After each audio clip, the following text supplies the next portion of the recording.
Assalamualaikum warahmatullahi wabarakatuh.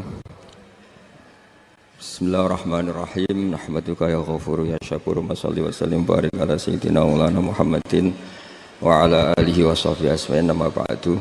Ya, saya ulang lagi ya. Berarti Rasulullah adalah Rasul yang sukses membuat sarana orang kembali ke Allah, mengakui kudrahnya Allah dengan sarana apa saja, melihat rumput, melihat hewan, dan hewan itu ya apa saja. Gabah itu apa saja, hewan yang melata di bumi apa saja, semua bukti kudrahnya Allah. Bahkan Rasulullah sukses membiarkan umatnya nggak ditunggui beliau tetap iman, mergo ditunggui konsep sing super gini kok Al-Qur'anul Karim. Jelas ya? Tapi caranya memahami ya seperti yang saya terangkan ini. Ya saya baca lagi ya yang jadi annal mu'jizati, pakai jama' mu'annas salim, annal mu'jizati al-madiyata, mukjizat-mukjizat yang sudah kelewat itu kanat khisiatan, bersifat fisik, tusyahadu bil absor, hanya bisa dilihat dengan mata kepala, karena qoti soleh wa asa Musa, wa mu'jizatul qur'ani tusyahadu bil basirah. Sementara mukjizatnya Quran disaksikan dengan mata hati, dan setiap orang punya mata hati. Fayakunu man yattabi'uhu li ajliha aksar li annal ladzi yushahadu bi ainir ra'si yang qaridu bin qiradi musyahidihi wal ladzi yushahadu bi ainil aqli bakin yushahiduhu kullu man jaa ba'dal awal mustamirron. Sesuatu yang dilihat dengan mata kepala, setelah para saksi ini meninggal, maka setelahnya mencari-cari, bisa percaya bisa enggak. Tapi mukjizat yang disaksikan mata hati, siapapun percaya dan sampai ila yaumil kiamat. Dan tentu Quran lebih unggul dalam hal ini. Dan insya Allah kita semua adalah ahli Quran. Yaitu harus punya kesimpulan falamma tabayyana lahu qala a'lamu annallaha ala kulli syai'in qadir. Sebagian ayat wa li ta'lamu annallaha ala kulli syai'in qadir wa annallaha qad ahata bi kulli syai'in ilma. Itu kenapa mukjizatnya Quran dasar. Itu yang gampang-gampang ya, melihat nyamuk, unta, kerbau itu yang gampang. Anda tak naikkan kelas sedikit menjadi agak ilmiah. Misalnya begini, kamu ahli falak. Misalnya kayak Batu Rehan ya. Itu pasti tahu kalau matahari dan rembulan dibikin Allah itu asyamsu wal qamaru bi husban, bahwa matahari dan rembulan dibikin ini untuk hisab. Walladzi ja'ala syamsa diya'a wal qamara nura wa qaddarahu manazila li ta'lamu 'adadas sinina wal hisab. Sehingga ketika ternyata betul samsiyah bisa dihitung menjadi tahun samsiyah, yang oleh bahasa milenial disebut Masihiyah. Sayyidina Umar agak tersinggung. Sebetulnya yang namanya hisab itu tidak ada hubungannya dengan Masehi dan Hijriyah, itu enggak ada. Semua berdasar matahari atau apa? Rembulan. Lah sialnya yang samsiyah ini oleh bahasa internasional disebut apa? Masihiyah. Makanya Sayyidina Umar marah terus bilang ya sudah kalau gitu Qamariyah bikin apa? Hijriyah. Jadi itu sebenarnya nama politik. Sebetulnya kalau objektif yang jadi ukuran ya samsiyah sama Qamariyah. Berhubung ini sudah diambil tetangga partai sebelah, akhirnya ya kira-kira gitu. Jadi kira-kira seperti itu. Akhirnya kita namanya apa? Hijriyah, apa samsiyah sama apa? Hijriyah. Sebetulnya yang asli ya samsiyah, Qamariyah. Tapi nggak apa-apa lah. Dunia itu mesti ada politiknya. Lah yang repot orang-orang fanatik hukum pakai bahasa nasional, itu repot. Jadi misalnya kematian Yesus Kristus, itu mesti Batu Rehan kan nggak percaya. Akhirnya ditambahi kematian Sibeh. Karena kalau bilang iya kan percaya. Makanya ditambahi apa? Sibeh. Karena menurut orang Islam berkeyakinan Nabi Isa itu gak terbunuh, maka ditambahi apa? Sibeh. Saya dulu pernah usul, karena beliau itu kalau manggil bahasa itu bude, jadi saya pernah sewan usul. Mbak ditulis gini saja, Mbak. Kematian Yesus dalam kurung katanya. Tapi mungkin terlalu vulgar ya, jadi akhirnya dibikin apa? Sibeh ya? Di kalender Kudus kan apa? Sibeh ya, ditambahi Sibeh. Ya nggak apa-apa lah, yang penting keyakinannya masih benar gitu. Jadi masih benar. Kalau usulan saya terlalu ekstrim, masa dikasih apa? Katanya. Ya karena memang begitu kan, kita berkeyakinan Nabi Isa itu gak terbunuh. Wa ma qataluhu wa ma sholabuhu walakin syubbihalahu. Jadi ini saya teruskan, ini paling masih berapa jam ini. Kalau kelamaan sampai dolim itu ganggu kiai lama-lama gitu. Saya tadi sudah bilang sama panitia, orang Indonesia itu gak sopan. Kalau suka kiai itu didatangkan, itu agak masalah sebetulnya. Dalam etika itu masalah. Kalau seneng kiai ya sowan ngaji, jangan sowan di dalam, itu ganggu ya, sowan ngaji saja. Dulu Imam Malik itu anaknya raja itu, Imam Malik itu seangkatan dengan Harun ar-Rasyid. Makanya jangan berharap kalau saya gampang diundang. Bukan karena saya sombong, memang etikanya seperti itu. Jadi Imam Malik diminta datang ke istana untuk ngajar anak-anaknya Harun apa? Ar-Rasyid. Masyhur Imam Malik tersinggung terus kata bilang, al ilmu yu'ta la ya'ti. Ilmu itu disowani bukan sowan. Akhirnya Harun ar-Rasyid minta anak-anaknya datang ngaji ke Imam Malik. Itu anak presiden. Imam Malik berani, al ilmu yu'ta la ya'ti. Tapi kalian beruntung karena saya hormat sama mbah-mbah saya di sini. Wong makom buyut saya itu ya berarti apa ya? Selatannya makamnya saya Ja'far Shadiq itu di situ kan ada makamnya Mbah Soleh, Mbah Maksum, itu mbah-mbah saya. Nah, makanya dulu saya ngaji di sini lama di Damaran itu.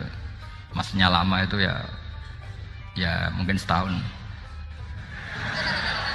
Karena saya memang mulai kecil di Sarang, sampai sekarang saya masih ngajar di Sarang. Tapi dulu cukup ya, karena saya kesini sudah hafal Quran, jadi hanya setor setiap hari satu juz, jadi cepat lah. Saya tidak punya masalah ingatan, alhamdulillah, jadi cepat hafal. Saya terangkan lagi ya, ini penting ya, masalah mukjizatnya Quran. Selama ini orang tuh mau bilang tok, mukjizatnya Quran itu dahsyat, tapi nggak bisa menerangkan. Itu masalah. Makanya kita harus bisa menerangkan mukjizatnya Al-Quran dahsyat itu apanya. Yaitu tadi, tongkatnya Nabi Musa hanya disaksikan oleh orang yang di era itu. Toh tujuannya mukjizat adalah diakui kemudian orang menjadi iman. Lalu Rasulullah SAW beliau sudah intaqala ila rafiqil a'la. Tapi konsepnya Quran menjadikan orang yang nggak ditunggui beliau tetap iman ila yaumil kiamah. Itu yang maksud fa'arju an aku na aktsarahum tabi'an yaumal kiamah. Mukjizat saya itu cukup Quran kata Nabi, dan dengan mukjizat itu orang akan iman ila yaumil kiamah. Caranya seperti ini. Karena tadi sedahsyat-dahsyatnya mukjizat, tujuan utama orang terdikte supaya ikrar ngakui kudrohnya Allah. Lah ngono kok ngenteni tongkat sakti lah opo? Cukup deloknya. Paham nggih? Jelas ya? Alhamdulillah, mau naik kelas ini sudah benar ini sudah benar. Terus kedua begini, kedahsyatan Quran lagi. Quran itu bisa merunut, mentartibkan logika. Bahkan logika ini logika yang universal. Siapa saja merasakan logika itu. Misalnya begini. Dulu orang kafir itu punya Tuhan banyak. Tentu yang dipertuhankan ya mana? Yang dipertuhankan itu banyak. Karena pikiran mereka urusan banyak, problem banyak, ya Tuhannya harus banyak. Ada BPKB 3D kan, istri cerewet, macam-macam lah, itu kan problemnya banyak, maka Tuhannya harus banyak. Karena Tuhan itu maknanya penyelesai masalah. Sehingga kalau masalahnya banyak, Tuhan harus banyak. Ketika Rasulullah membawa konsep satu Tuhan, mereka janggal. Makanya mereka bilang, aja'alal alihata ilaha wahida inna hadza la syai'un ujab. Masa Tuhan satu? Ini aneh, nggak bisa.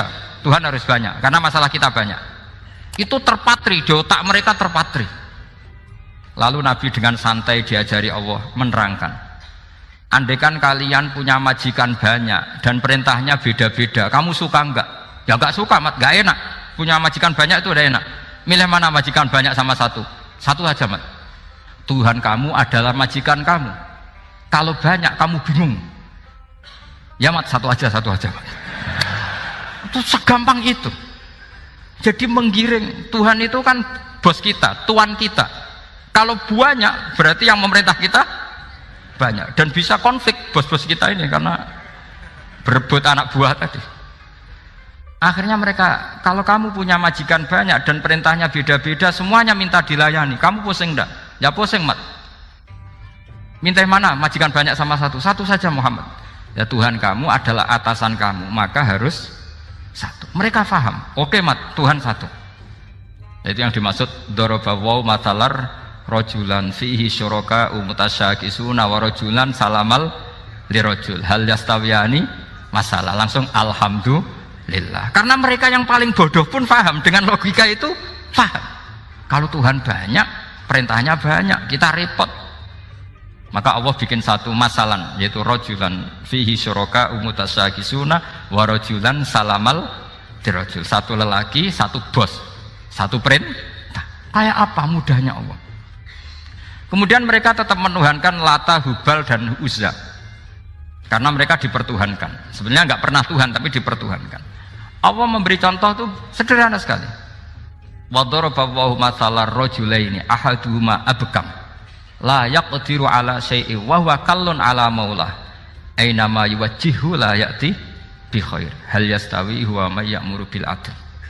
Kata Rasulullah, Lata itu menurut kamu apa? Ya Tuhan kami. Muhammad, Hubal ya Tuhan kami. Uzzah ya Tuhan kami. Lalu kalau mereka kotor ya saya mandikan. Kalau hidungnya coplok ya saya tata. Terus kata Rasulullah begini, kamu mau nggak punya budak atau pembantu yang buta, tuli, bisu? Kamu mau nggak punya pembantu? Pembantu loh ya, pembantu itu budak zaman dulu. Kamu mau nggak punya pembantu yang buta, yang tuli, yang bisu? Wah gak doyan, Mat. Nggak apa pembantu ngono. Lah pembantu saja kamu tidak mau yang gitu, kok malah punya bos begitu? Orang yang tuli, yang bisu, yang kopok, jadi pembantu saja nggak layak, kok malah jadi pangeran. Paham ya? Arca dan berhala itu kan nggak bisa apa-apa. Kamu mau gaji ngasih THR pembantu yang kopok, bisu, picek? Mau? Wong jadi pembantu saja nggak sah, kok mau jadi apa? Tuhan atau jadi majikan? Jadi Allah bikin contoh gampang sekali. Wa daraballahu mathalar rajulaini ahaduma abkam la yaqdiru ala syai'in, enggak bisa apa saja. Wa huwa kallun ala maulah, anane ngrepoti tok. Ainama yuwajjihu la yati bi khair. Tapi intinya berpikir seperti tadi itu salah, bahwa kalau saya berjasa banyak harus mendapat apa? Ini cara berpikir orang-orang Khawarij. Begitu juga era Sayyidina Umar, era Sayyidina Utsman, Ali, itu juga ngalami orang-orang yang ekstrim. Misalnya begini, saya contohkan korban-korban ekstrim yang real. Sayyidina Ali itu masyhur, dia punya musuh besar namanya Muawiyah. Karena permusuhan ini tidak bisa dihindari. Jadi kalau dalam fikih Islam ini, anak-anak saya ajari fikih, kalau orang mukmin membunuh orang mukmin itu hukumnya dosa besar apa kecil? Besar. Itu di bab kisos. Tapi orang fikih itu unik. Di fikih itu ada kitab usial namanya. Di takrib ada kitab usial. Dan di situ ada penjelasan mangkutila dunamali fahuwa syahid. Orang yang dibunuh karena membela hartanya atau keluarganya, itu dia mati syahid. Kalau dia posisi membunuh, maka malingnya atau penjahatnya muhaddarun damu, nggak punya hak nuntut kisos karena dia anggap nggak ada artinya darah. Nah sekarang begini, suatu saat ada garong ke rumah Anda, ingin membunuh Anda karena ingin mengambil harta Anda. Anda ingin ingat status mukminnya atau status garongnya. Terus kamu mau dibunuh diam aja, saya tidak mau membunuh orang apa? Mukmin atau membunuh orang muslim. Nah, kesulitan yang dialami Sayyidina Ali seperti itu. Orang-orang Khawarij cara berpikir enggak, Ali ku geblek, wong mukmin kok pengen mateni wong mukmin. Muawiyah yo geblek pisan, wong mukmin kok pengen mateni orang mukmin. Padahal suasana sudah kacau. Ketika seorang penjahat mau membunuh yang punya rumah dan yang punya rumah ingin membunuh penjahat, itu namanya mukmin bentrok sama orang mukmin. Apa orang benar sahibul hak ingin mempertahankan haknya? Tidak sampai saya tanya. Itu sahibul hak, yaitu yang punya rumah, ingin mempertahankan haknya. Meskipun dalam duel ini kadang terjadi pembunuhan. Nah di sini ini ya, ulama ahli sunnah menyebut masalah istihadiyah. Kelompoknya Sayyidina Ali mempertahankan nyawanya meskipun dengan cara membunuh pasukan Muawiyah. Pasukan Muawiyah juga mempertahankan nyawanya meskipun harus membunuh pasukan Ali. Zaman itu susahnya istihad seperti itu. Tapi orang Khawarij cara berpikir enggak, ini biang keladi masalah itu Ali sama Muawiyah. Akhirnya mereka malah rapat, ya sudah dua-duanya bunuh saja. Ya masyhur tuh, akhirnya Sayyidina Ali dibunuh oleh orang Khawarij. Makanya ini penting ya, pentingnya ngaji seperti ini. Jadi kamu harus dilatih berpikir nubuah. Ya dilatih berpikir apa? Nubuah, disebut al ulama warasatul. Meskipun dengan cara yang ekstrim, tapi pikirannya saja, jangan perilakunya. Saya punya contoh sekian kasus, sekian tragedi. Misalnya begini. Saya itu dulu punya teman, dia soleh, bisa baca Fathul Mu'in. Dia itu janggal, bilang sama saya, Gus, tidak biasanya Rasulullah itu agak-agak nyindir orang fakir. Ini kok ada hadis kadal fakru ayakuna kufur, bahwa kefakiran itu mendekati apa? Kekufuran. Dia itu aneh sekali. Biasanya tidak biasanya Rasulullah ngeritik seperti itu. Walhasil ini singkat cerita, anak ini ngalami satu trauma. Dia itu miskin. Gara-gara miskin gitu jadi burunya orang non muslim. Dan sering disuruh nganter majikannya itu ke tempat-tempat lokalisasi. Dia mulai mikir, ini gara-gara fakir saya harus nganter orang ke lokalisasi. Mulai ingat dia, Sodaqah Rasulullah, ini gara-gara fakir saya jadi pengantar orang ke lokalisasi. Suatu saat majikannya itu benar-benar bangkrut, malah tidak disuruh nganter, pokoknya carikan yang cantik bawa sini. Pusing, waduh. Nah, dia akhirnya walhasil lari terus keluar. Terus dia cerita betapa ekstrimnya fakir, sehingga gara-gara fakir saya harus jadi penolong orang yang mau apa maksiat. Anda boleh berpikir ekstrim, tapi ekstrim dalam melawan kemungkaran, yaitu tadi saya nggak boleh jadi fakir, tapi takutnya fakir yang nanti jadi alat kemaksiatan. Imam Ghazali juga punya contoh seperti itu. Imam Ghazali pernah marah besar ketika tren di Baghdad itu orang belajar fikih semua. Hatta la yakuna thamma tabibun illa min ahli dhimmah, kata beliau. Sampai di Baghdad itu tidak ada dokter kecuali orang kafir dhimmah. Akhirnya kalau ada ulama sakit, saya masih ingat pas kecil, kalau ada ulama sakit itu tidak boleh dibawa ke rumah sakit. Takutnya ketemu dokter non muslim malah disuntik langsung apa? Mati.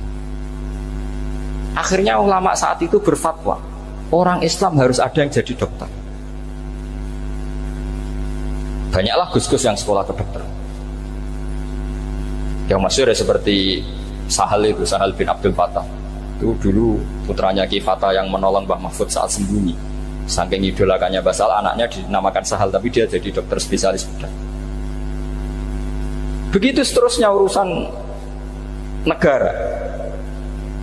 Dulu itu orang jabat itu tidak boleh, karena jabat itu dekat dengan syubhat, dekat dengan haram.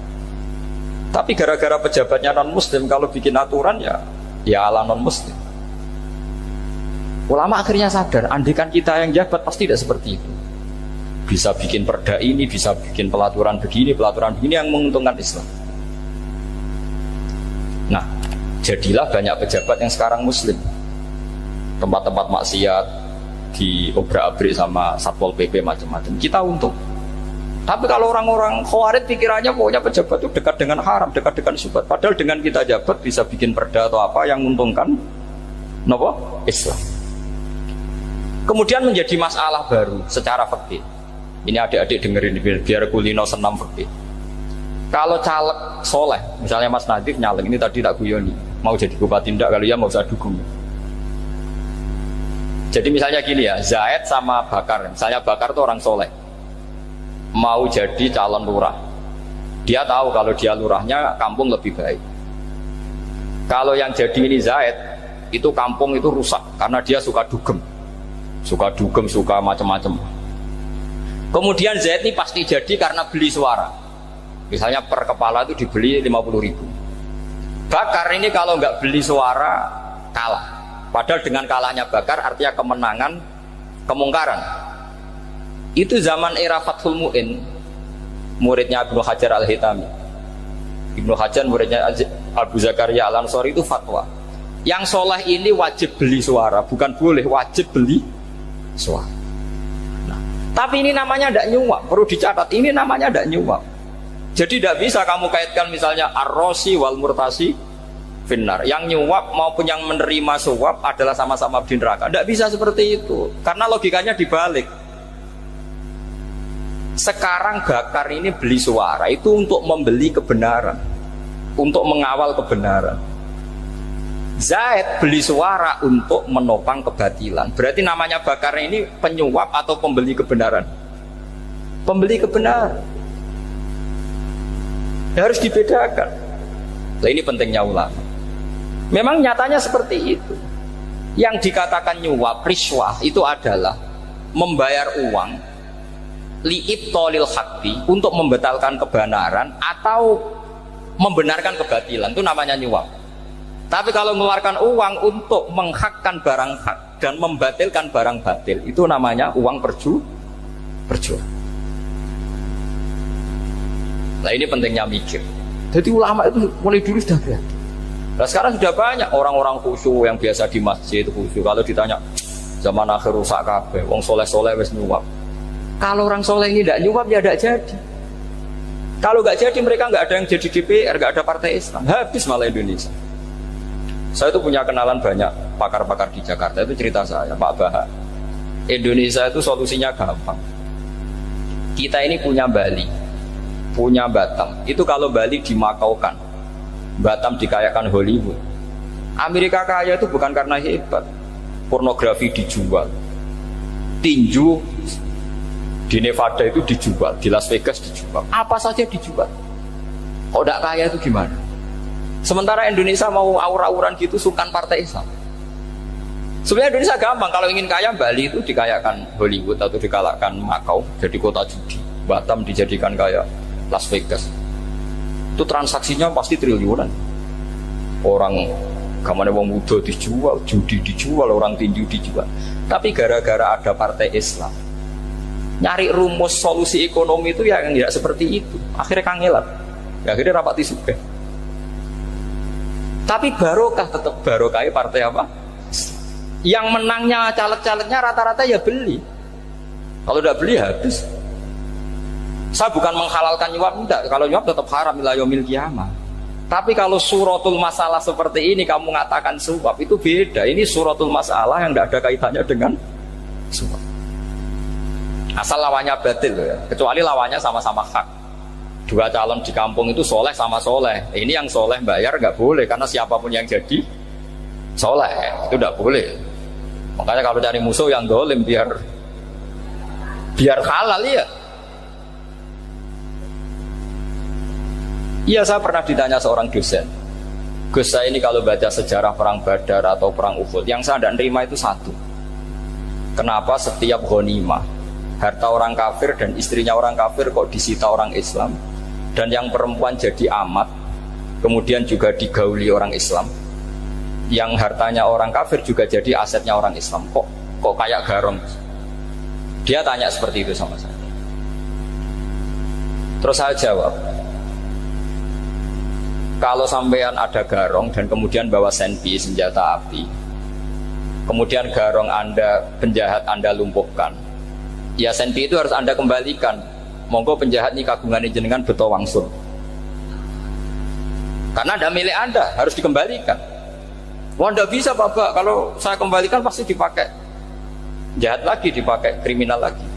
Ya sama, kalau asetnya orang kafir dikembalikan ke orang kafir akan menjadi aset kekafiran lagi untuk menghancurkan kita. Nah, perempuan juga sama. Perempuan itu alat produksi. Jika perempuan tadi dikembalikan ke orang kafir, maka kamu menolong populasi orang kafir. Ya seperti itu. Paham ya? Makanya disita dalam perang loh ya, tapi dalam perang yang legal. Nah itulah kenapa amat halal. Makanya di Quran itu illa ala azwajihim aw ma malakat aymah. Paling enggak itu masih ada ulama atau pemikir atau ustadz siapa saja yang bisa memahami logika apa? Islam. Nanti kalau ulama ini sudah meninggal, orang akan mencibir Islam dengan cara mengatakan Islam itu jahat, yaitu menyita hartanya orang kafir dan istrinya orang kafir setiap kali terjadi perang. Karena pemikiran ini pasti sama-sama kutubnya, sama-sama ekstrim. Dan ini penting saya katakan. Makanya masyhur itu perdebatan Sayyidina Ali dan Muawiyah. Ini saya kutip sedikit. Ini ya sama-sama berpikir ekstrim, tapi ekstrim yang baik. Walhasil dalam satu kerja bakti di Masjid Kuba, itu ada sahabat namanya Ammar.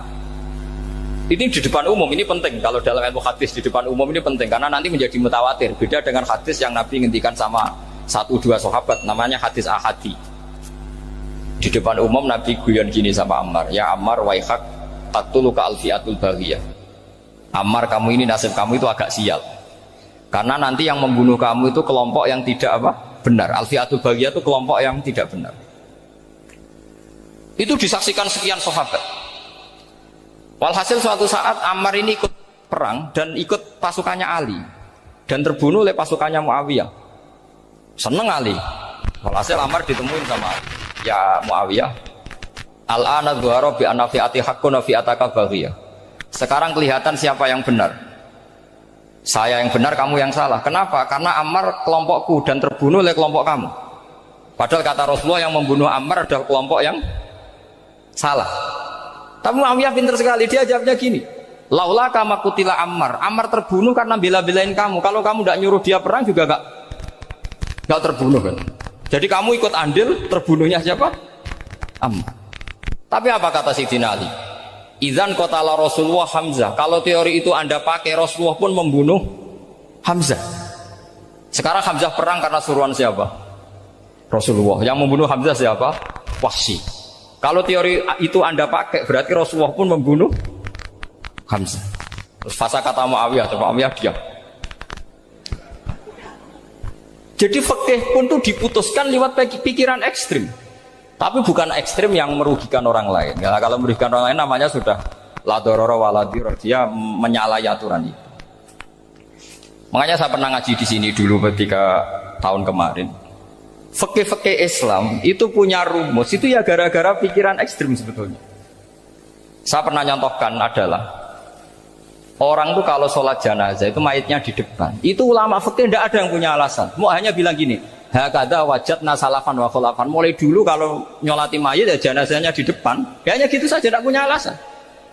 Makanya ulama lain mengatakan tidak apa-apa jenazah di belakang, yang sholat di depan. Kenapa? Fa innaha laysat bimanzilatil imam. Memangnya jenazah imam kok harus di depan? Itu ya tidak ada yang bisa bantah. Bagaimana mungkin harus di depan? Oh, tidak imam kok harus. Yang harus di depan itu imam, jenazah itu imam apa enggak? Enggak. Terus alasan kedua, sholat ghaib. Kalau ada orang mati di Surabaya, Mas Nadib di sini, sholat ghaib boleh enggak? Boleh. Jenazahnya di depan apa belakang? Di belakang kan? Berarti harus enggak jenazah di depan? Ya dia mau ngakeh yang jelas kalau itu. Lah ini contoh-contoh kecil. Nah orang Khawarij itu orang yang paling tidak mau menerima otak-atik seperti itu. Akhirnya jadi goblok bareng tadi. Ya makanya Rasulullah pun jadi korbannya Khawarij. Muhammad, kamu harus adil. Karena pikiran mereka adil itu yang memberi banyak ya dapat banyak. Kalau pikiran nubuah tidak seperti itu. Kalau yang biasa memberi, biasa heroik, biasa baik ya biar tetap biasa memberi. Jangan dilatih jadi apa? Fasih. Ini mungkin adik-adik juga agak keberatan, tapi harus dilatih. Makanya saya itu jadi kiai itu ya mulai kecil, anaknya kiai, putu kiai, saya itu yang mulang itu senang. Saya tidak pernah terlintas dikasih santri atau dihormati ya enggak. Mungkin sampai mati agak terlintas. Ya pikiran saya sederhana. Biasa mulang pahlawan, malah sekarang pasen itu malah kayak cemen, kayak turun kelas gitu. Jadi saya terus ya enggak kepikiran sama sekali. Loh kalau saya minta sama Allah karena itu atasan saya. Makanya ada ulama yang ekstrim gini, ini kisah nyata. Ada ulama alim datang ke seorang raja. Rajanya ini soleh padahal. Ternyata pas raja itu berdoa, ya Allah saya kasih ini, kasih ini. Padahal ulama tadi itu mau mengajukan proposal, mau minta apa gitu. Terus dia pulang ketika ditanya, Pak Kiai kenapa pulang? Ternyata raja itu minta zat yang sama yang saya mintai. Kalau raja saja masih minta, ngapain saya minta raja? Saya akan minta zat yang dimintai raja. Terus pulang dia. Wah itu ya pikiran ekstrim, tapi bagus ekstrimnya. Saya akan minta zat yang dimintai raja. Kalau sampean kan enggak, uteke saya les, sholat dinteni, tetap jalo. Oh, kok orang mikir seperti itu. Mang salah didik, salah itu tadi. Nah, ini harus dilatih. Masyhur itu ketika Nabi pas Fathu Makkah itu, orang-orang Ansor komentari Nabi gini, ketika Nabi sangat happy di Mekah, sangat enjoy di Mekah, kata orang-orang Ansor, amar rojul fa'adroka durok fatun fi ahli wa ulfatun fi asyiroti. Namanya orang pasti happy kalau di kampung halaman. Jangan-jangan Rasulullah itu nanti hidup di Mekah lagi, karena Mekah sudah dikuasai orang Islam. Beliau pasti kangen sama keluarga, sama Mekah. Tapi ya sama, ketika Rasulullah mulai ngasih itu, orang-orang Quraisy dikasih banyak, orang Ansor juga pikirannya seperti itu. Baru orang Ansor dilatih pikiran nubuwah, yaitu tadi. Mereka itu dapat kambing, dapat sapi, terus pulang. Kamu mendapat saya, milih mana?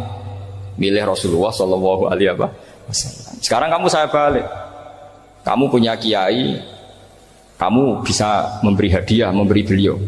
Suatu saat kiai Anda ini kaya raya, terus sering ngasih orang-orang yang nggak pernah berjasa. Kamu nggak pernah dikasih. Itu kalau pakai pikiran Khawarij, kiai ini salah karena ngasih orang yang tidak berjasa. Tapi kalau kamu pakai pikiran nubuah, enggak. Alhamdulillah saya tetap istiqomah memberi kiai itu. Dan alhamdulillah nggak dibales. Semoga balasannya di akhirat. Ya sudah seperti itu. Kalau pakai pikiran gengsi tadi seperti itu. Masa biasa memberi, sekarang posisi diberi, saya rak turun kelas. Jadi sebetulnya pikiran ekstrim itu boleh, tapi untuk yang seperti ini bukan ekstrim yang tadi. Makanya ini disebut al-hujjat. Al-hujjat itu satu logika yang bisa mematahkan asumsi awal. Ini saya harap santri-santri matolek putra maupun putri berpikir seperti ini. Sehingga sama. Jadi misalnya sekarang dibalik, kalau ada orang NTT yang masih non muslim, itu orang kafir yang harus dibunuh atau orang kafir yang harus didakwai. Mesti pikirannya itu, kalau Nabi itu ya semua yang didakwai Nabi dulu orang kafir. Nah ketika Nabi di Mekah itu pertama ketemu orang kafir itu dibunuh atau didakwai? Didakwai. Ya berarti pilihan sekarang ya didakwai bukan dibunuh. Nah soal perang itu perang itu beda dengan membunuh. Ada janjinya, ada macam-macamnya, terus nggak ada solusi, itu baru ada perang. Jadi kalau sudah dibalik-balik gitu, makanya kata ulama-ulama, Khawarij itu pasti salah. Pasti salahnya adalah kalau orang nggak benar ya dibenarkan, bukan dibunuh. Kalau setiap orang kafir dibunuh, Nabi kapan jadi nabinya? Karena orang kafir habis. Jadi metode bil hikmati ya ada, mau'izatul hasanah ya ada, karena orang kafirnya sudah mati. Terus pertanyaan kedua, kalau Nabi harus ekstrim ngapain? Yang ngawal Jibril, halnya Israel lebih efektif.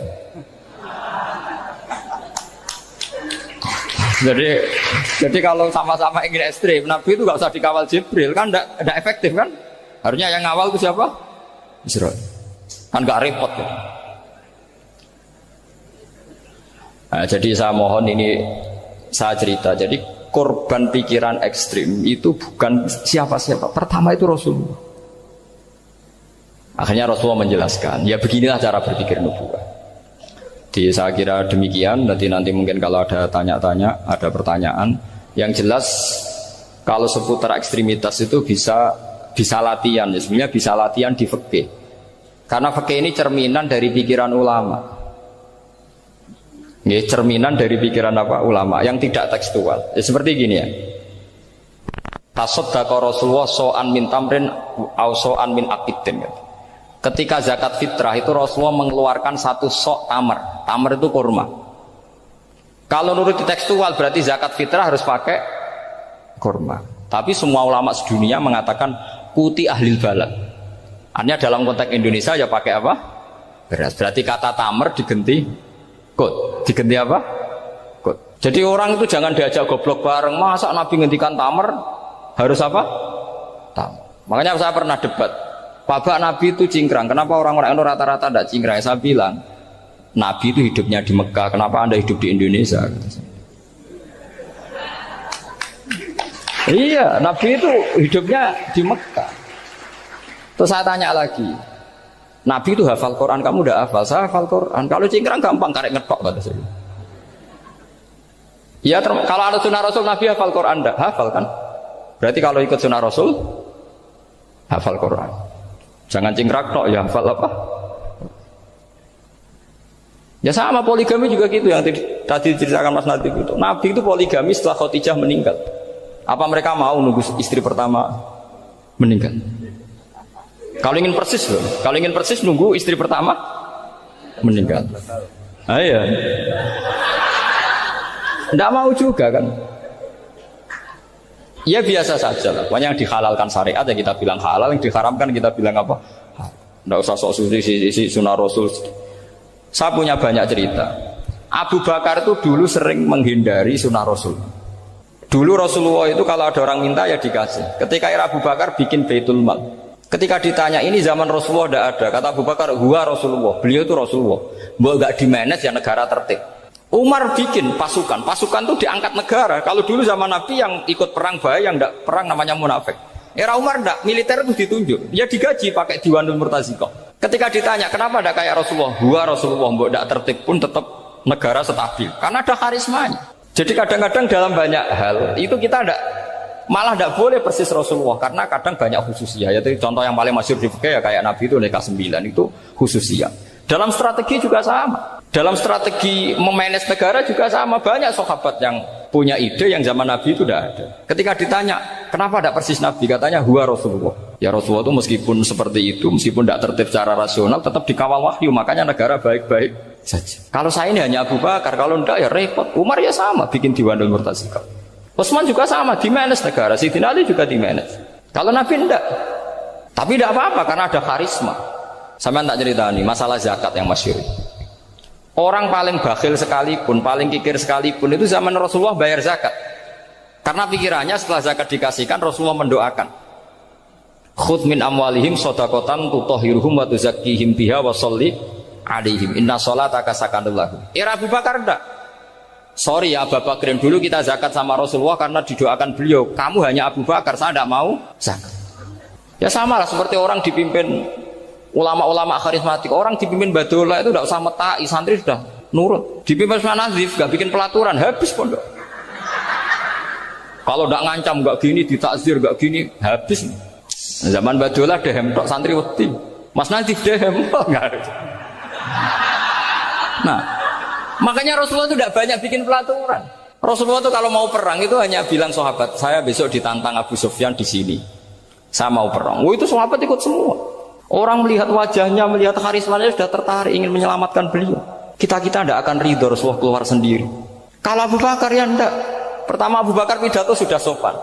Saya memimpin kamu. Ini qatwul litu walastu bi khairikum. Saya ini memimpin kamu, tapi bukan berarti saya yang terbaik. Jika saya benar maka dukunglah. Kalau salah ingatkan. Itu pertama orang-orang bilang apa? Fawwah la uqiman naka bisayf. Nanti kalau Anda salah tak ingatkan pakai pedang. Ya karena hanya Abu Bakar bukan Rasul.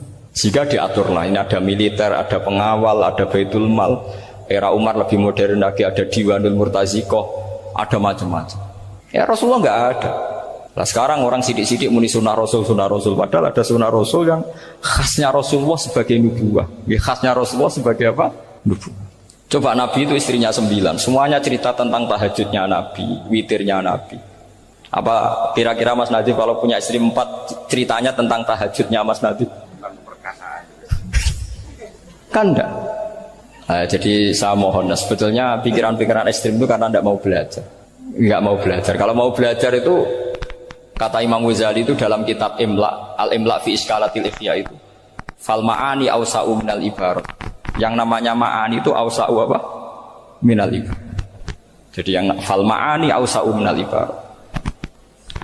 Jadi yang namanya makna itu lebih luas minal apa? Ibarat. Nah, ini contoh yang paling nyata ya Sayyidina Ali. Ketika Sayyidina Ali perang sama Muawiyah, itu Sayyidina Ali bilang sebaiknya Muawiyah kirim delegasi, mediator. Saya juga kirim mediator. Terus orang-orang Khawarij karena tadi tekstual. Mahadha ya Ali. Ini apa ya Ali? Lam yujad fi kitabillah. Aturan mediator itu tidak ada di Quran. Bahwa kalau kita perang harus ada mediator itu tidak ada. Terus Sayyidina Ali baca ayat wa in khiftum shiqaqa bainihima fab'atsu hakaman min ahli wa hakaman min ahliya. Jika lelaki dan perempuan suami istri terjadi shiqaq, terjadi konflik, maka suami kirim satu mediator, yang pihak perempuan juga kirim mediator. Terus Sayyidina Ali ngendikan wa amru Muhammad a'dhamu min amri rajulin wa imra'atin. Urusan umat Muhammad lebih serius ketimbang urusan hanya sekedar suami dan istri. Maka kita butuh hakam, butuh mediator. Baru 4.000 orang Khawarij tobat ngikuti pikirannya Sayyidina Ali yang tidak tekstual. Sama seperti zaman Rasulullah. Ketika Rasulullah mau perang Badar, saya ini mau perang Badar kata Rasulullah. Musuh saya itu 1.000 lebih.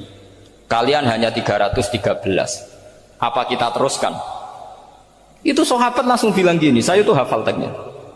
Idzan la naqulu laka kama qalat banu Israil fathab anta wa rabbuka faqatila inna hahuna qa'idun walakin idhab anta faqatila inna ma'akum muqatilun.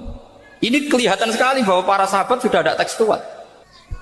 Orang-orang Bani Israel ketika melihat Musa katanya sakti dan orang dekat Allah, itu cara berpikir orang Bani Israel gini. Walhasil ada perintah supaya Musa itu merangi kaum Jabarin. Orang Jabarin ini gagah-gagah, pikirannya orang Bani Israel, Musa kami itu sakti dekat Allah, ya sudahlah sama Allah saja sana, tak tunggu di rumah kabarnya. Itu kan sama dengan santri semedit, roh kiai ini suga, kiai aku suga, serasa tak pikir kan seperti itu. Ya sama seperti itu. Nabi itu kekasih Allah, mesti perang menang, serasa tak ewangi mesti menang. Fadhab anta wa rabbuka faqatila inna hahuna qa'idun. Ya sudah kamu berangkat saja sama Tuhan, tak tunggu di rumah. Tapi apa kata para sahabat Ansor ketika Nabi minta supaya mereka dukung di perang Badar? Langsung bilang, idzan la naqulu laka kama qalat banu Israil. Kita tidak akan bermental kayak Bani Israil. Ini tekstual pada enggak. Mereka punya mafhum, punya pikiran. Cara Mas Hadi punya kreatif. Bahwa ini mental yang bejat, kita tidak akan meniru seperti itu. Itu sahabat. Jadi dulu sahabat itu makna di Quran juga ada tekstual. Jadi bisa memahami. Nah sekarang orang memaksa semuanya harus tekstual. Ya meskipun tadi jangan terlalu liar terus menjadi liberal. Tapi saya tidak tahu kalau contohnya Mas Hadi tadi pakai kondom sistik kordon, tidak tahu itu pikirannya Jil apa Mas Hadi, tidak tahu saya itu. Itu tidak tahu kok sampai sembeling itu saya tidak tahu. Kok lagi juga kalau tidak bisa nyontohkan yang di luar itu, saya itu ya tidak tahu. Mulai dulu ilmunya seperti itu terus gitu. Ya tidak tahu lagi. Jadi mulai dulu zaman Nabi pun itu sudah ada pikiran-pikiran seperti itu. Jadi tekstual atau harfiah itu ya enggak. Nyatanya sahabat langsung bilang idzan la naqulu laka kama qalat banu Isra. Ad-dinu yusrun wala yusyadha hadatina ahadun illa ghalabahu. Yasiru wala tu'assiru basyiru wala tunaffiru. Makanya kowe ora usah sok suci, hidup itu enggak ada pilihan. Misalnya kalau saya ditanya, bina wong fasik itu penting enggak? Penting. Tapi kancanan wong fasik ku haram, mari katut. Kowe kancanan wong fasik ku haram, mari katut fasik. Ti ngembarno wong fasik umat Rasulullah ya haram, umat Nabi kok barno. Kancanan yo haram, ngembarno haram. Lah terus piye, Gus? Ya ora piye-piye. Ayo saiki misale kowe ngembarno wong ayu tiba ning dalan, haram to ora? Haram. Terus mbok gendong, haram to. Hidup itu tidak banyak pilihan.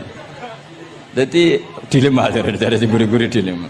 Makanya apa ya seperti itu istafti kolbak takok natimu. Motive nulung iku nulung apa sahabat? Ya sudah seperti nggak ada pilihan. Motivem kancanan wong fasik iku mergo enak kancanan wong fasik. Delok dangdut pantes apa pantes. Apa motifmu didik? Ayo rata-rata ke kancanan wong fasik motifmu didik apa enak kancanan wong fasik? Enak. Haram berarti. Ya seperti itu. Memang banyak sesuatu yang apa? Makanya banyak ulama ngendikan banyak perilaku duniawi yang menjadi amal ukhrawi karena niat. Juga sebaliknya banyak perilaku ukhrawi yang akhirnya menjadi duniawi juga karena niat. Makanya niat itu diatur sedemikian rupa. Nah, ini juga sama. Duduk tasahud akhir. Ayo.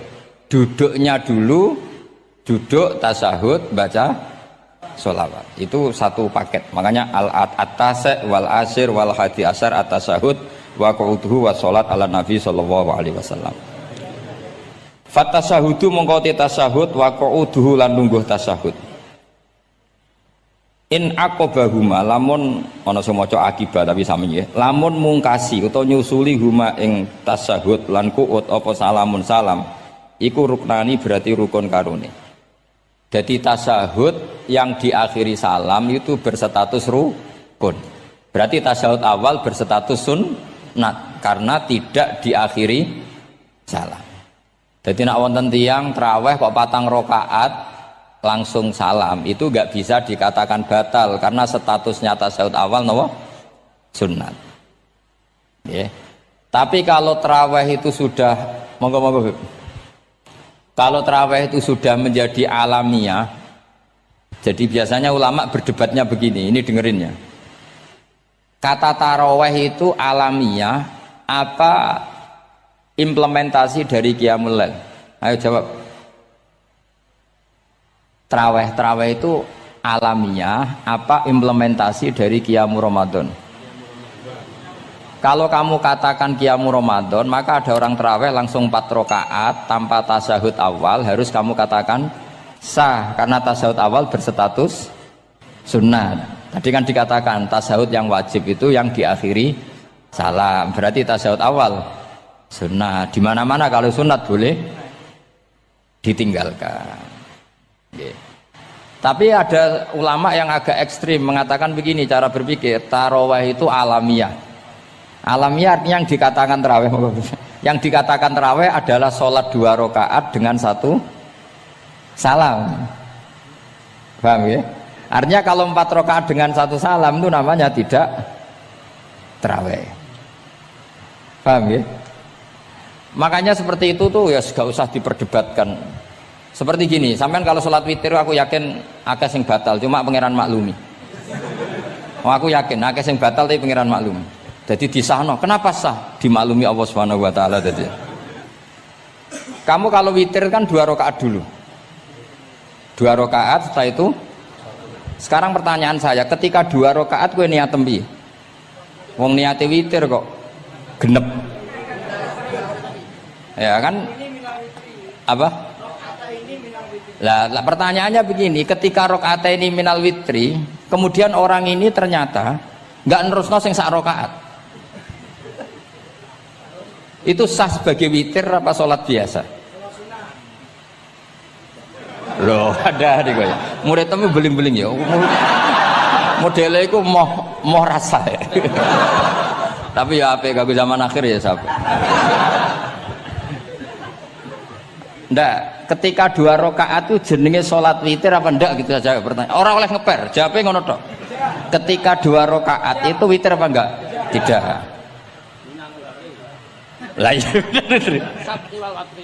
Lah ya ikut paket witir. Berarti niatnya sampean gini, ya Allah saya sholat 2 rakaat, ini paket witir loh Gusti.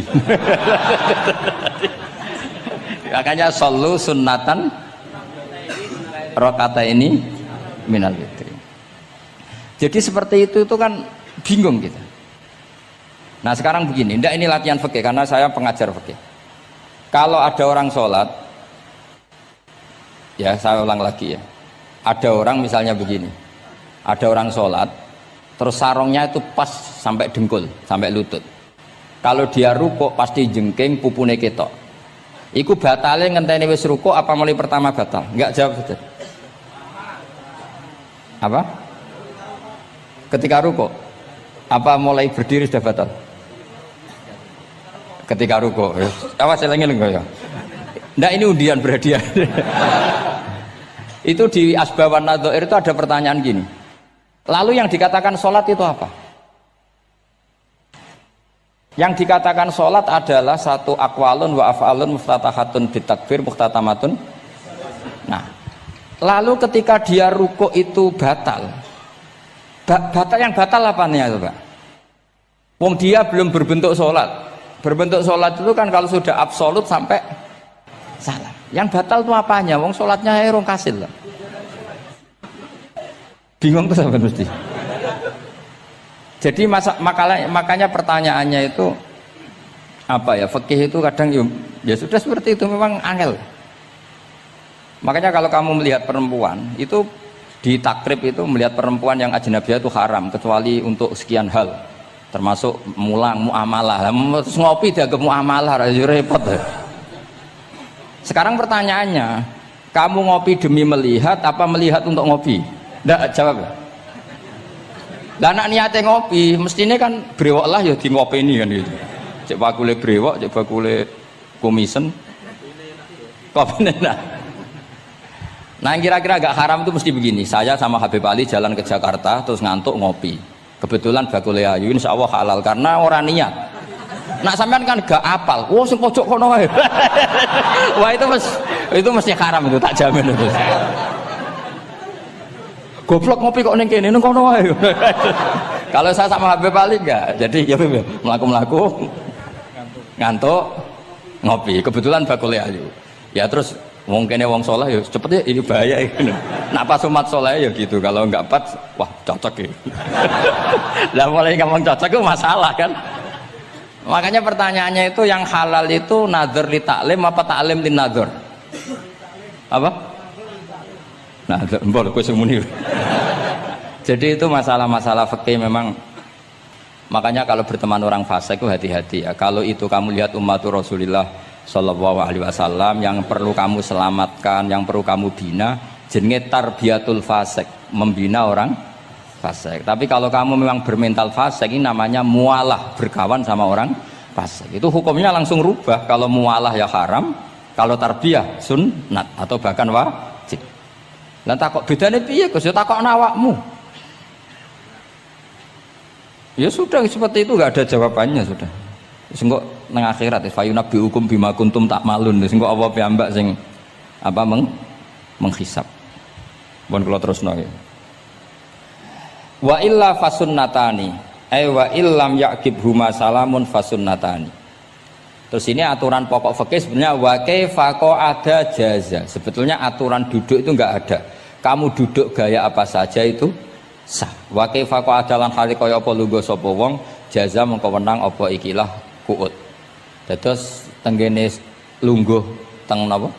Tasawuf akhir misalnya kue silo ya sah, gaya lungguh apa sah. Meskipun ya rada kurang ajar, mau salat arang-arang wae kok.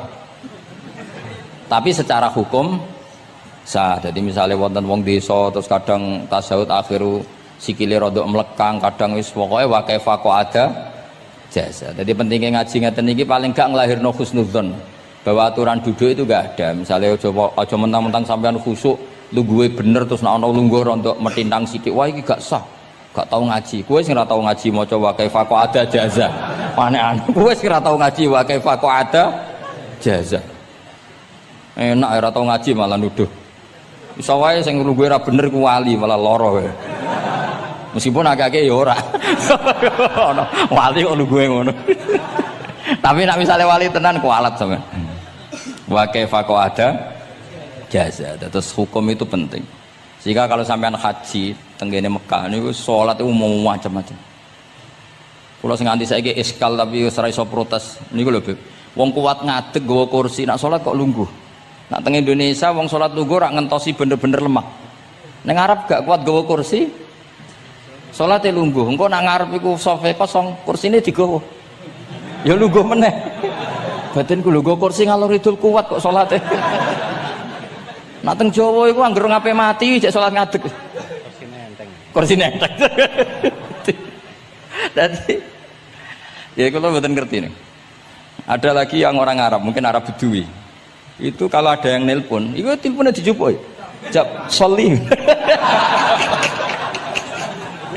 Kalau aku dong ditakoki, Gus iku madzhab apa? Aduh, mayo ketoke madzhab goblok. Apa disalahno iku wong Arab? Wong Arab. Ora disalahno iku. Akhirnya debat. Soli iku pirang huruf? Ya telu nak cara nahwu nggih. Sot, lame sitok kan tasdid berarti telu. Telu wis batal loro. Batal. Pas ya. Yo kok pas. Seru repot. Serepot-repot.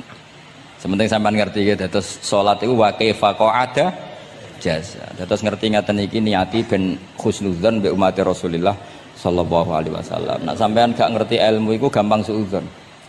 Lungguh kok ngono ning dinggon salat tasyahud akhir lungguhe yo ngene. Lah lungguh yang dilakukan Rasulullah itu bayangan ideal, standar ideal di tasawuf akhir duduke ya kaya Rasulullah sing ditirokno para ulama sampai guru-guru kita. Tapi ku tetap standar afdholiyah, standar utama. Tapi sakjane wa kaifa ada jaza. Jadi penting sanggep ae ben mari husnudzon. Di misalnya orang tasawuf akhir kok ambek swilo ngono wis. Anggap ojo tuh, wah aliran nih, ojo ngono sih. Iki bar ngaji Minhajut Thalibin lagi seneng-senenge praktek ngono. Tapi ya ora pati wali mesti. Wali kok kontroversi aneh-aneh. Cuma umpama ngono kowe aja langsung darani gak sah. Apa meneh nuduh aliran. Wis biasa wae, tapi aja praktekno nggih. Pokoke umume wong lah ben gak kontroversi. Tapi kalau ngadepi wong liya tetap kita keyakinan wa kaifa ada jaza dengan duduk gaya apa saja sah. Kados sing teng Arab yang gendut lho nak salat kan sikile di slujungno. Mergo jajal tahiyat kados umume tiyang nggih geblek kula nate ro wong gendut nata wetenge kan gak iso. Dadi lungguh sikire to bujur. Lah mergo jajal praktekno guling tenan. Nah niku takbire ya wa kaifa ada jaza. Tapi Pak Ngangan ya ora sopan, wong sowan pangeran kok ngono iku terus piye? Lah ya Pak ini baru kayak ngaji gitu terus wong niku ben gampang husnudzon ambek umat Rasulullah sallallahu alaihi wasallam. Mergi kita tuh gak mungkin bayangno donya ideal itu ora mungkin. Kok jeneng roh tiyang tawaf ngono semua macam-macam. Coba misalnya mboten enten pendapat Imam Malik sing darani batale wudu nyuwun sewu lamsu maknane jima. Madzhabe Abdul bin Abbas. Lah sampean tawaf ya mesti rasah, mesti kedemek wong wedok. Kedemeke wong ayu-ayu, kadang kowe ya gelem tenan. Lha itu satu-satunya solusi ke kita intikal napa? Mazhab. Oh, tetep ra iso ora kedemek. Wis aku ora ganteng lah tetep kedemek. Niat khusyuk iki tetep kedemek. Apa meneh awale wis rapati khusyuk. Lho kok wis wong khusyuke kedemek. Kalau nanti tawaf pas haji, kalau haji tahun 2012 nomor 13 bar tawaf beb niku tok saiki ku untuk bojone wong ya. Dadi dekne nyangka aku bojone dicekeli pundakku. Wong tawaf wong lanang kan ngomong kan dari belakang kan sama semua. Bareng terakhir didelok, lho jebule ora. Piye gitu. Lah aku ya ora krasa lagi usul pangeran coba. Aku coba bayangno kok sampeyan terus krasa mboten. Wah ngenyek wong niku ngenyek wong. Mboten kula pas niku intenan eling pengiran tenan gak krasa ana sing nyekel. Pas niku lho bos sak teruse ra pokoke pas niku. Mergo iku beb tawaf kula nu 2:30 esuk. Ya sak fase-faseke wong nak yamono wae eling pengiran to beb dadi pas khusuk-khusuk. Nganti ana wong nyekel iku gak krasa. Bareng bar tawaf lho jebule wong wedok bojone wong. Wah matane wong. Mulane Quran nak ngelingno kita iku napa? Faman farada fihinnal hajja fala rafasa wala fusuqa wala jidala fil hajj. Jadi potensi fasik ku malah pas haji. Fil haji fi ku ing dalem. Lah kok mboten sebuti teng Arab niku wong nak mboten haji ku wajahe ditutup nganggo cadar. Tapi nak pas ihram malah wajah wajib dibuka. Iku wis mari uji nyali tok. Kalau nate di konco khusuk tenan ya khusuk alim. Niku nate di kesempatan ngambung Hajar Aswad. Pas sampai ngambung, pas entuk detik ngambung, pas ana wong Turki wayu pas ngambung. Niku cerita teng kula, cara tak terusno Gus. Iku ora kena Hajar Aswad. Kena pipine cah wedok niku. Lho pangeran niku kok iso detiknya sama, Bu. Pas sampai ngambung, pas posisi Turki yo wayu Gus. Lha iku wong alim eling ayune, ora eling Hajar Aswad. Rezeki wae. Mulane Hajar Aswad itu ngenes, mulane jare Hajar Aswad aku dhisik putih. Gara-gara dosane Bani Adam dadi ireng. Mulane kata yang haji nangis kan termasuk niku, nyesal deh. Jebule wong sing rayu bojone tok wong nundune wayu kabeh. Sing bagian niku maksudnya. Dadi njan repot. Pangeran niku nguji ngoten faman farada fihinnal hajja fala rafatha wala fusuqa wala jidala fil hajj. Bener nak salat. Sak fasek-faseke wong pas salat iku mesti warung lanang-lanang. Salate ning masjid ngarepe wong lanang, pinggire wong lanang. Haji mboten. Masjid Haram, masjid paling suci sak donya, tapi itu uji nyali tenan. Kalau di kanca haji beb tiyang Magelang khusuke sak poli. Selawase ra tau salat jejer cah wedok. Niku salat jejer cah wedok sing disuci-suci cah wedok. Nangis betul. Lah kula rapati khusyuk ya ora nangis biasa wae. Nangis. Lho sampean nek musim haji kan kredit. Dadi kanan kirine wedok ning ngarepe wedok. Dekne sujud gelem ra gelem kudu ning bokonge cah wedok. Sing ning cerita-cerita kitab lho, nak haji hujud ku ning bokong. Lha iku tebakan bokonge wedok. Nangis. Gus kula niku tiyang Magelang, sak urip-urip kula ora tau jejer wong wedok. Wong khusyuk. Kaya bakat dadi wali, kaya wong khusyuk. Nangis bar haji. Gus kula napa hajine mboten ditampi kok nate ngalami sujud. Aku piye ben ngandani wong khusyuk bingung kok ngandani wong khusyuk. Ngongkon istighfar ngundekne ra salah wong kepeksa. Ngongkon nikmati wong khusyuk kok tak kon nikmati.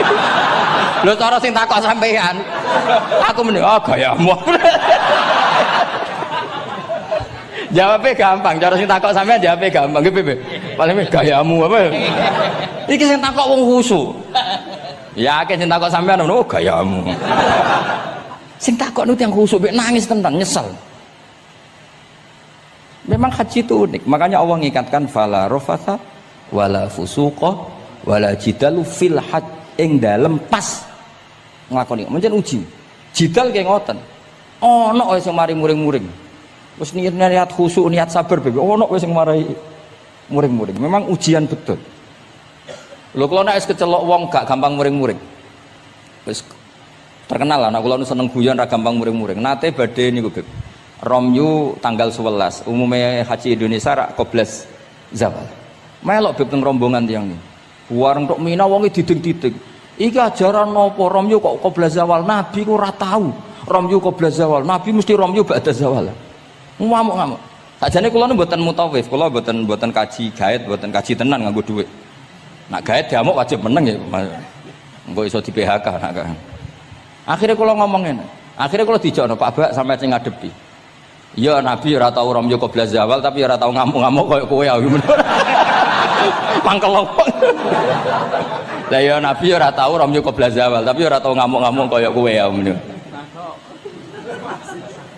Repot.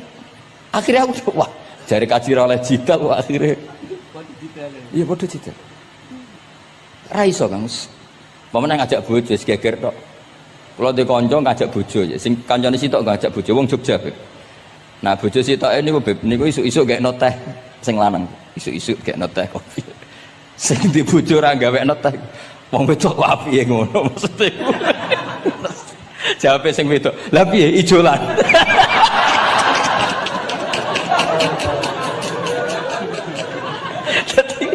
Wong lanang kok kadang spontan lu kan yo kacau. Cah wedok ku cek apike mbek bojone. Piye Mas? Ijolan maksudnya. Wis pancen jare amit-amit pas kaji. Ayo sapa sing kaji ora jidal aku ben ora raine. Sing ngene-ngene iki lho. Wong aja ulama aja Habib iku wis gak mlebu kias sing umum-umum ngono. Wes angel. Ono catering terlambat. Wah, ada saja yang bikin apa? Emosi. Kalau kaji tak rilek-rilek. Tapi ya sono ngono pidato ning Mina ono macam-macam. Ribet.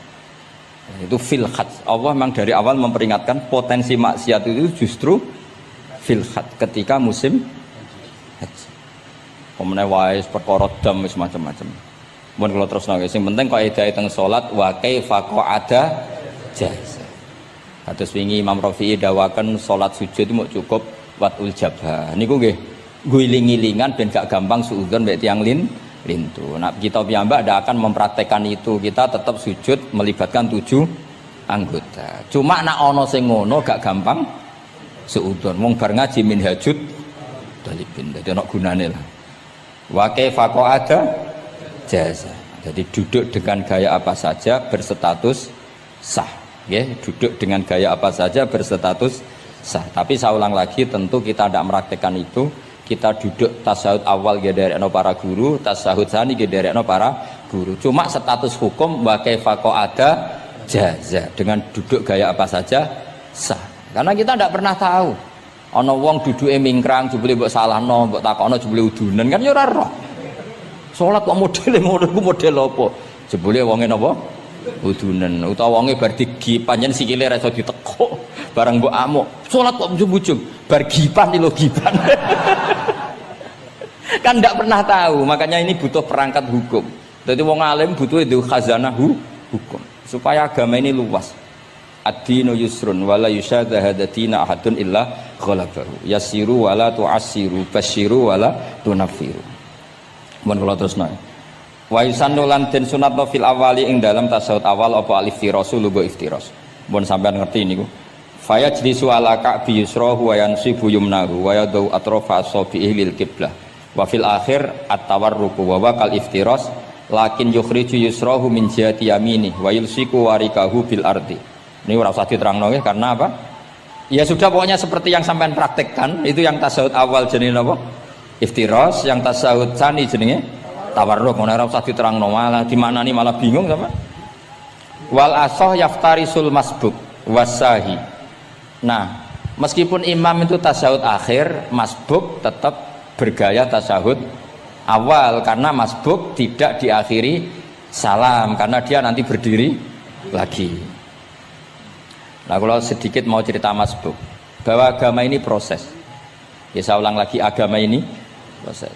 Dulu para sahabat itu kayak cacilik Kudus, kayak cacilik Indonesia. Jadi dulu para sahabat itu kalau Nabi sudah rakaat ketiga atau rakaat kedua, niku takbir terus sholatnya digebut. Digebut, wis kayak cacilik-cilik kita cilik kan orang imam wis rakaat ketiga kayak takbir ngebut. Nah, engkau bar ngebut nganti bar. Jadi imam rakaat ketiga kita tahu-tahu rakaat ketiga mergo nyelip. Engko imame salam ya melok salam. Itu kecerdasan. Itu tuh pinter. Dulu zaman sahabat ya gitu, agar Nabi rakaat ketiga sahabat datang takbir ngebut sampai rakaatnya sama dengan Nabi salam terus ikut. Nah ditakoki Nabi wis pirang rakaat jong? Nggih 4 rakaat. Lah kowe karok kok 4 rakaat? Nggih ngebut Nabi. Itu dulu gitu. Sampai ada Mu'ad bin Jabal, makanya disebut di antara spesialis fikih itu Mu'ad bin Jabal, ketika beliau karek sama Nabi, beliau ngikuti Nabi, kemudian Nabi setelah salam beliau menambahkan rakaat yang kurang. Terus semenjak itu jadi syariat kalau untuk masbuk ngikuti imam, setelah imam salam menambahkan rakaat yang ditinggalkan. Terus dibakukan sampai sekarang. Dulu enggak seperti itu. Dulu sholat ya kenalan, jenengan dalemnya pundi. Oh, ya pun tengah-tengah sholat. Jejer wong ora kenal, jenengan tiyang putih boten nate ngertos kula tiyang mriki. Nggih ngoten riyen. Nggih. Sahabat yang pun terpelajar ora roh nak ngono iku batal salat. Sampai setelah salat Rasulullah sallallahu alaihi wasallam matur, "Inna hadhi salat munajah." Salat iku munajat dong ya. Nak omong-omongan mbek pangeran ae ora usah mbek Bani Adam. Akhirnya semenjak itu salat ngomong mbek Bani Adam hukume batal. Sebelum itu ya ndak. Nah, makanya agama ini proses, sehingga fiqhud dakwah itu harus dihidupkan. Sekarang enggak orang langsung pakai fiqhul ahkam, akhirnya umat ini melayu. Harusnya yang dimulai fiqhud dakwah. Jadi dulu Nabi berkali-kali kecewa be umat itu, tapi Nabi ngempet karena prosesnya fiqhud dakwah. Lho nate wonten tiyang niku nyuwun sewu ijek di penggawean maling. Sowan Nabi di wis masyhur. Nabi mau ngangkat dia congkoe sholat. Ada sahabat yang nyuwun sewu rontok usul ning Nabi. Ya Rasulullah, dia punya penyakit sering maling. Kenapa ndak kamu larang supaya tidak maling? Nabi jawab ngeten. Sayanha huma yaqul. Nah dekne kok salate wis bener ditampa pangeran kok mari-mari di. Itu termasuk yang diperkuat oleh ceritanya Habib Zain bin Semit dalam kitab Al-Manhajus Sawi. Ada orang preman agak suka malak orang gitu. Tapi nak sholat tenan, tapi ya malak. Jadi contohnya ya kayak ora usah takok. Ya fase ku macam-macam, preman ono ngegeng delok wong wedok ono delok dangdutan terus ono macam-macam. Tapi nak sholat khusyuk. Ada seorang wali yang mangkel iku gunane apa kowe sholat wong ijek fasik. Jawabe orang tadi sama siapal kalimatnya yang diceritakan Habib Zain. Ada'u lisulhi maudian. Saya tetap ingin ada alasan saya berdamai dengan Allah. Jadi aku nak pas maksiat itu kan hubungan saya dengan Allah kurang baik.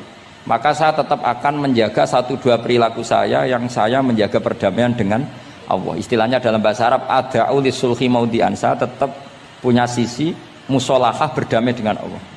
Sehingga suatu saat mungkin Allah pas ridho, sholatnya dia makbulah, kemudian dia jadi wali. Makanya kita ini nggak pernah tahu Allah ridho pas kita apa, juga nggak pernah tahu Allah benci pas kita apa. Sehingga ra iso sampean muni apa gunane kaji nek ijek kelakuane ngono, apa gunane ngaji Minhajul Thalibin ora usah ngono. Saya pas sampean ngaji, pas ra paham, terus ridho mek kodok kodar. Wah diridani pangeran, wong kondang tenan, wong ra paham kok ridho mek kodok kodar. Sing paham ujub, wong goblok kabeh sing pinter aku tok. Waduh, nyoro lek kula nang. Jadi kita tidak pernah tahu Allah itu meletakkan ridhonya di mana, meletakkan sukhtunya di mana. Wonten orang Hawariyin dalam cerita Ihya. Orang Hawariyin itu orang-orang hebat, wali-walinya Allah, pengikut Nabi Isa. Ono preman liwat. Si preman ini spontan melihat orang-orang soleh itu tertarik, langsung ikut gabung. Saya ulang lagi, langsung ikut. Si wali di antara Hawariyin ini ada yang risih. Aku terkenal wali kok jejer preman, risih deh. Maka si wali tadi mempercepat jalannya karena risih jejer nama preman. Sing preman dari awal memperlambat jalannya karena dia bilang misli, saya seperti saya nggak layak berjejer dengan orang soleh. Intinya si preman menjaga kesopanan, si wali memelihara keangkuhan. Jadi si preman dari awal dia sudah merendahkan jalannya karena nggak ingin sejajar. Si walinya tambah banter karena ingin nggak jejer. Allah saat itu juga menfirmankan ke Nabi Isa karena masih zaman nubuah, Isa liyas ta'nifa al amala. Dua orang ini memulai amal dari nol. Wali ini tak hapus semua amalnya, preman ini tak hapus semua dosanya. Semuanya nol. Yang satu untuk barokahnya adab, yang satu untuk afatnya ujub. Jadi mulane dadi kiai koyo kula yo repot, nek ketemu fasik kok repot. Ape kancanan kok diamuk sampean rontok garis keras ngene iki. Gus kok kancanan wong fasik. Ape ra kancanan kok nang ujub. Mulane kula ora jelas ya perkara niku mboten tak dudono. Kenapa Gus Bak sikape ra jelas? Ya bawaane wong alim ora jelas, bocah kok kandhane angel. Dadi bawaane wong alim ora jelas.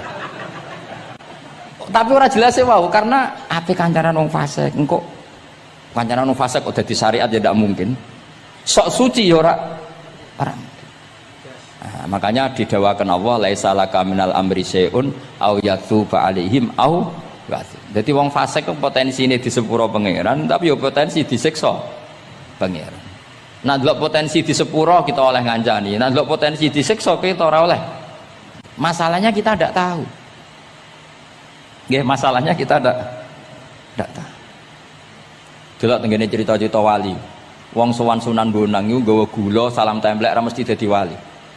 Kali Jogo sing kenale lewat begal dadi wali. Kali Jogo kenal Sunan Bonang pertama iku mergo napa? Begal. Kenalane wae lewat begal. Tapi malah dadi wali. Suraka kenal Nabi ku perkara ape bacok. Mergo dekne ku ana sayembara sing iso nyekel Muhammad, ya tentu dijangkar wong sing ngomong wong kafir, sing iso nyekel Muhammad. Mulane dadi kiai ku bingung. Nak nyeritakno tarikh kok nyebut Rasulullah kan gak mungkin wong kafir kok kiai sayembara sing nyekel Rasulullah sallallahu alaihi wasallam dikei hadiah. Ya mosok wong kafir kok sayembarane muni apa? Sing nyekel Rasulullah sallallahu alaihi wasallam tak kei hadiah. Sing bacok Muhammad Rasulullah sallallahu alaihi wasallam tak kei hadiah kan mboten mungkin wong kafir kok muni ngono. Sing kiai sing bingung sing nyeritakno kiai apa muni? Sing nyekel Muhammad tak kei dhuwit. Muni Muhammad kan kadung ra kulino wong. Cara sampean dadi kiai ya milih ndi? Nyeritakno omongane wong kafir. Milih gitu. Mulane kula kadang kiai ora di pilihan bahasa. Mergo mulane Imam Suyuti sopan-sopane wong, tapi namune Iqra ya Muhammad. Mergo iku satu-satunya kesempatan jangkar Kanjeng Nabi. Kan sing dawuh Allah Iqra. Lah mesti Iqra ya Muhammad. Mergo Allah sing dawuh ning Kanjeng. Tapi nak kita ning Kanjeng Nabi kan gak mungkin muni ya Muhammad. Sekamane ana sayembara, sapa sing iso nyekel Muhammad tak kei unta 100. Suraka tertarik ikut. Tapi barokah iku, barokah kesalahan itu malah roh mukjizat Rasulullah sallallahu alaihi wasallam. Ketika ape baca napa ambis sampai ping 3. Lah iki awale salah niate yo salah, tapi pangeran ngersakno untuk hidayah. Barokah salah iku roh mukjizat Rasulullah sallallahu alaihi wasallam. Ya seraro dunya iku ora. Ana wong saleh sak labah amen jamaah sampai diarani hamamatul masjid. Tapi ceritanya seperti itu akhirnya semalane donga ya muqallibal qulub tsabit qalbi ala dini. Kita tidak pernah tahu. Ya sudah seperti itu. Paham ya? Tapi ya kita tentu ngikuti syariat wa kullun muyassarun lima khuliqalah. Mohon kula terusno. Qultu al-asah ad-dhammu. Terus sing donga sing diwaca teng tasyahud nggih kula waca bismillahirrahmanirrahim. Qultu al-asah wa anna Muhammad Rasulullah sabata fi sahih Muslim wa alam wa aqalli salat ala nabi sallallahu alaihi wasallam Allahumma sholli ala Muhammad wa ali wa ziyadah ila hamidum majid tumeka maring hamidum majid. Berarti kados kita napa Allahumma sholli ala sayyidina Muhammad wa ala ali sayyidina Muhammad kama shollaita ala sayyidina Ibrahim wa ala ali sayyidina terus sampai fil alamina innaka hamidum majid. Nah, ini sebagai penutup kalau ada cerita, kalau ada kitab namanya Hasyatut Turmusi, Hasyatut Tarmasi atau Turmusi ini karangannya Syekh Mahfud Termas. Beliau adalah murid Sayyid Abi Bakar apa? Syato Sohibul Li'ana. Terus guru dari Basim Asyari.